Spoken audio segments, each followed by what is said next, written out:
What's up, everybody? My name's Matt, and I am so glad to be here to spend another week starting the party with you.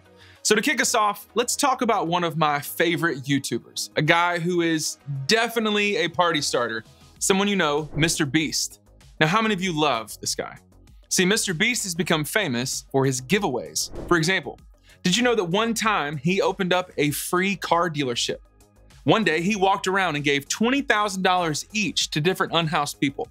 One time, this guy went into a restaurant, ordered water, and then tipped the waitress $30,000.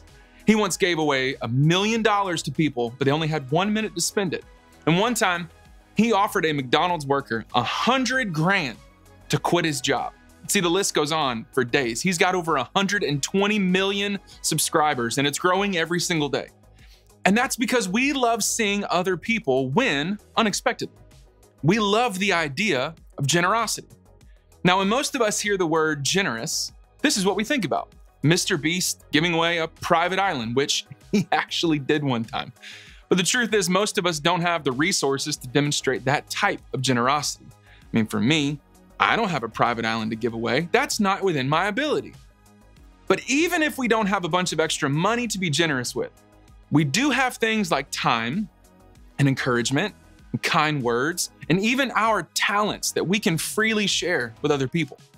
But if you're anything like me, it's easy to let your thoughts on generosity be just that, thoughts.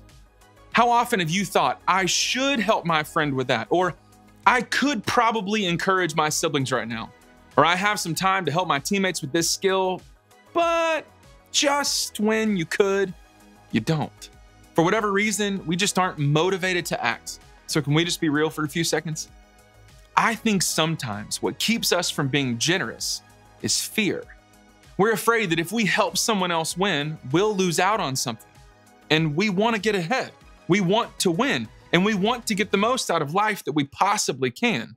But if we're not careful, our desire to be the main character can get in the way of something really important, being generous with other people. Sometimes we're worried that making someone else the main character in the room will get in the way of us getting ahead in life. We're afraid that if we give to someone else, that there won't be enough left for us. We're afraid that if we use our resources and our skills to help someone else succeed, there won't be enough space for us to succeed too. We're afraid that using what we have to help someone win in life means that we will have to lose. And I think that's because it's easy for us to see ourselves as the main character in the story. We want to be the hero, we want to be the winner, and we want to be the one that walks away with everything at the end of the movie. So when someone else gets the attention and someone else gets the win, it suddenly feels like our status is at risk because there can only be one hero in the story, right? And if it's someone else, well, then it can't be me, can it? And so we hold back. We don't always use what we have to give to others. We don't always make an effort to help others win. But can I just challenge us with this question? What if we're missing it? What if by choosing not to be generous with what we have, we're actually not winning? What if there's a better way to start the party for everyone, including ourselves? See, during his time on earth, Jesus spent a lot of time helping people learn more about what it meant to be a party starter. Sure, he didn't use those exact words, but so much of Jesus' teachings were about what it means to live the kind of full and awesome life that he promised us. And that's what being a party starter is all about. To help people understand what he was teaching, Jesus often used parables or stories to make his point. And today we're actually going to look at one of those parables to help us understand what it really means to help others win. But first, let me set the scene for you. So this guy came up to Jesus with a complaint against his brother.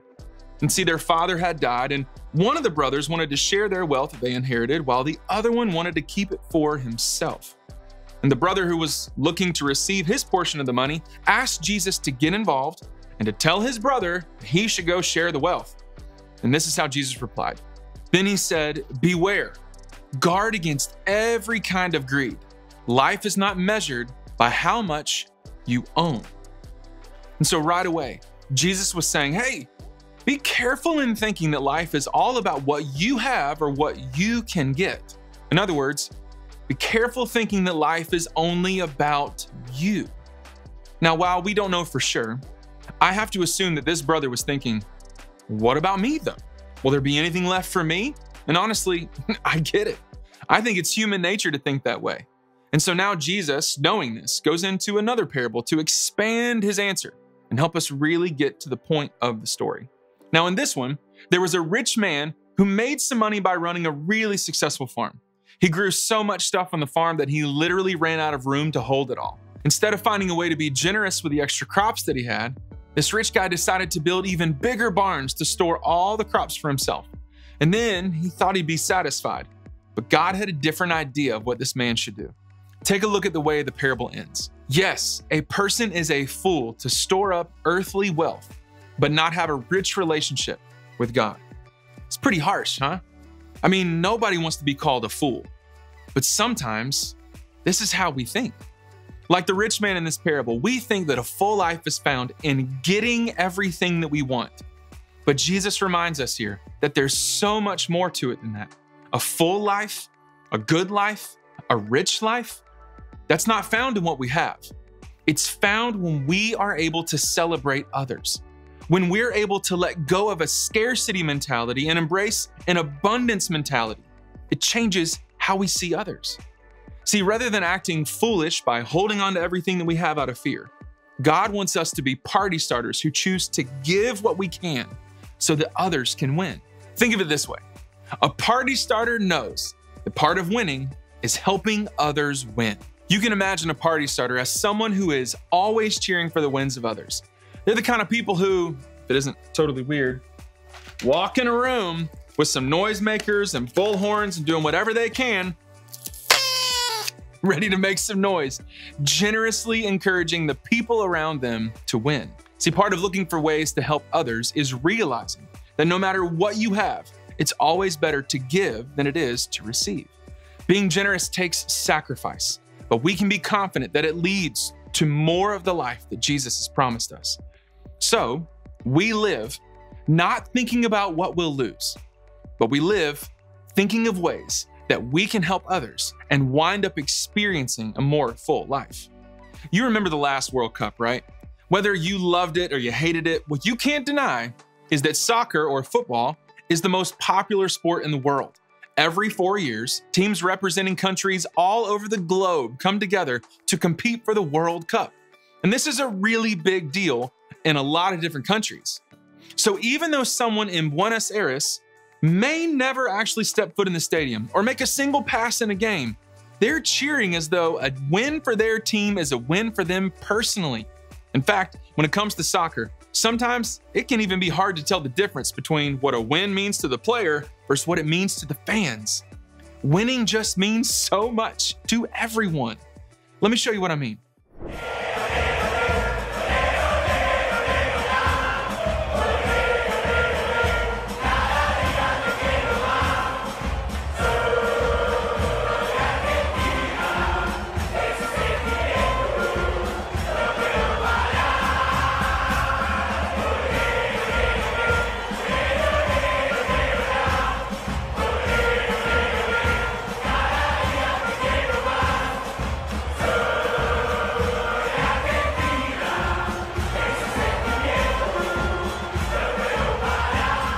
I can almost guarantee that all of those people celebrating the win of their team felt like they won too.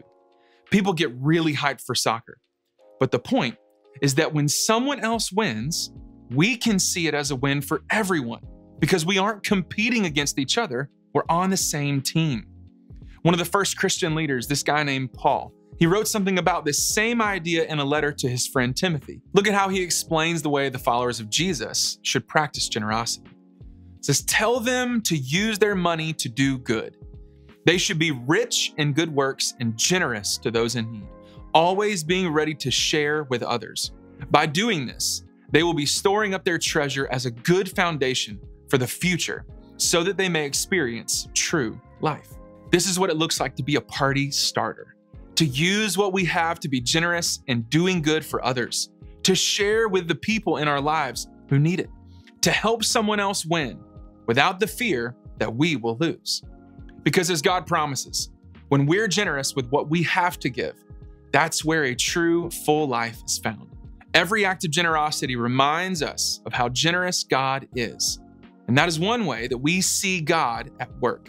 So remember, you have what it takes to be a party starter. You have time, you have encouragement, you have talents, and you may even have money to be generous with right now. You have what it takes to help someone else win. And a party starter knows that part of winning is helping others win. So, how can we begin to put generosity into practice this week? Well, start by paying attention. Look for ways that you can help someone else win. And what do you have to give?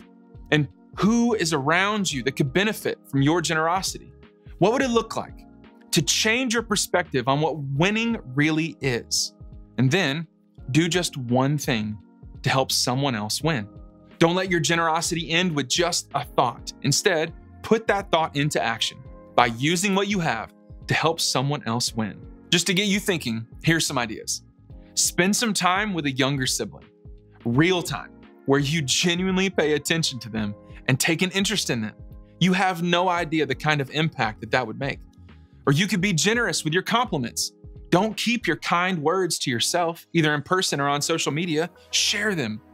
Or donate some money to a cause that helps people. It doesn't have to be a lot. Just the act of giving money will be great for your heart.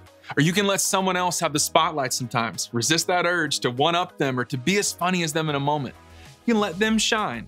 And you can keep talking about ideas like this in your small group. And finally, cheer for someone else.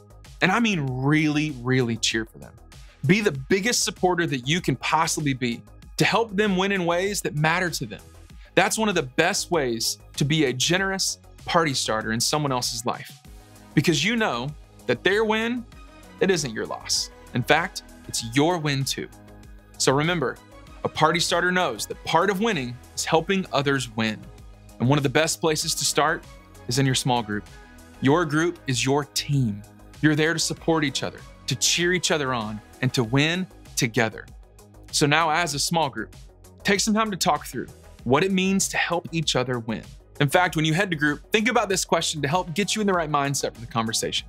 What's one thing you have to give to someone else?